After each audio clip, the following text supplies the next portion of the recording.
आज हम बात करने जा रहे हैं कि हमें सिम्टम से सीओपीडी, ब्रोंकियल एस्थमा और आईएलडी के डिजीजेस के बारे में कैसे पता चलेगा।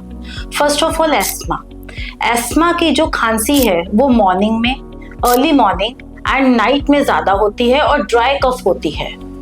सांस कभी कभी फूलता है, इसमें पैरोक्सिस्मल सिम्टम्स होते हैं।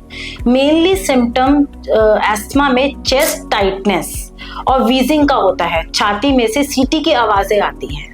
देन कमिंग टू सीओपीडी में सुबह की टाइम मोटा, गाढ़ा और सफेद बलगम होता है जिसे हम म्यूकस कहते हैं।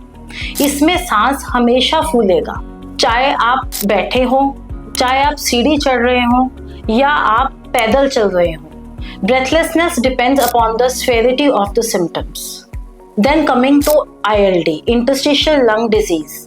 इसमें मोस्टली ड्राई कफ होती है और सांस ज्यादा फूलता है और टेकिपनिया भी साथ में होता है। Then coming to chest x-rays, asthma में मोस्टली चेस्ट एक्सरे नॉर्मल आता है। सीओपीडी में चेस्ट एक्सरे में hyper inflated lungs and tubular heart होता है और बैरल शेप चेस्ट हो जाती है आपकी। एंड कमिंग टू आईएलडी में इन्वेस्टिगेशन ऑफ चॉइसेस HRCT।